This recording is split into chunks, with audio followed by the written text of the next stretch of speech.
Hi, it's me again with Corel Tips and Tricks.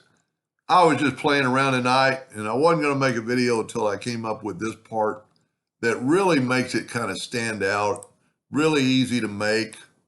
And if you want to take a screenshot of this right here, it'll kind of give you an example. So what we're going to do is take a six-sided polygon and hold down the control button and make it perfect and hit P. Then we want a rectangle starting on this wall. So I'm just going to go up and over it. And if you notice, it stays on that wall where I started it. And it's going to be yours, so you can do anything you want. Let's zoom in here. I'm going to take the shape tool and I'm going to hold down the control button, and that's going to angle that corner. Now what I want to do, I actually want to move this down a little bit, see what my nudge factor is. I'm going to set my nudge factor on 1 inch. I'm going to nudge this down just a hair, maybe twice.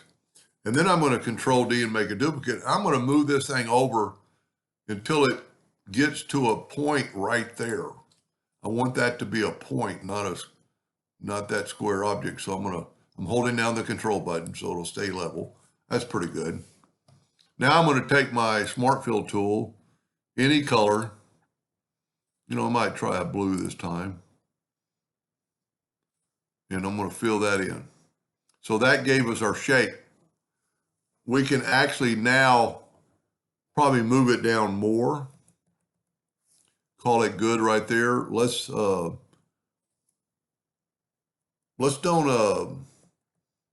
well, I don't want to do that. I want to keep that. So I'm going to make my nudge factor like 9 inches or 8 inches.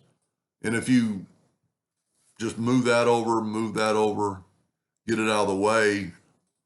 I could have moved the color. Now I'm going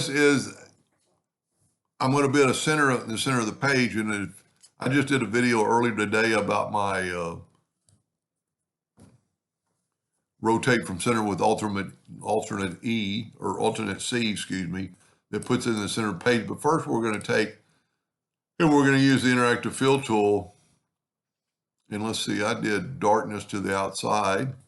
So I'm going to go here, I'm going to add a little darkness. And that's probably pretty good. Now I'm going to Control D and make a duplicate. And I'm going to double click on it, but I'm going to alternate C. It looks like it didn't do it, but it really did. It put it in the center of the page. I'm going to see what my rotation is, and I might be a little bit too tall, but I'm going to rotate it to about like right there. And we're pretty good. If we go 20 degrees, I want that point still there. So what I'm going to do now is take this box and I'm going to left click, right click. I really didn't have to do the interactive fill tool because I'm going to change the size right now. So I just noticed this isn't far enough. So let's go down with this. I want just that box. So I'm going to hit, and I'm going to do right there. I made a new shape. You've got to do that or you're going to have part of it hanging over the edge. And at some point you're going to go, you'll have one on top and you can't get rid of it. Let's call that good. Let's Control D and make a duplicate, alternate C to rotate it. And we're going to rotate it at 22.5 degrees. And see now oh no, I take it back. This was 20. I did the other one at 20 at that. Now I'm going to Control D and rotate it 40 degrees. So this one's going to be different than my first one. But if you'll see, it comes around and matches as soon as I quit talking it. So we need to make it 340. Now, so I thought, well, that's no big deal. It's not that nice. And I put a black box around it and go up to object order, back a page. And so it's not that big a deal, but we've got a section right here that's sealed up and we're right here. So let's just take it and see it won't leak because it's sealed up. And let's take the Smart Fill tool now and sit on a white. I think it'll look pretty good. Put white right here. Let's actually do this one. So we've got white there. Now we're going to take the interactive fill tool and we're going to swipe across, and we're going to put black on both edges, and then we're going to put a white in the center. And then that way we can rotate our device and make it kind of even. So we can take this right here and rotate it.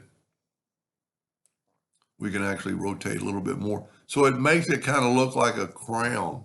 Now I'm going to Control D, alternate C, and rotate it 20 degrees.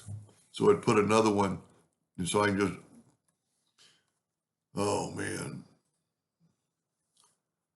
I don't know how that happened. So once again, my computer, and this would have been a good one to rotate. So let's go 320, and then Control D. Now we put a black box around it, and look what it did. It made it look kind of like a ribbon being forced around another ribbon. In my eyes, anyway. I like this one actually better than my first one.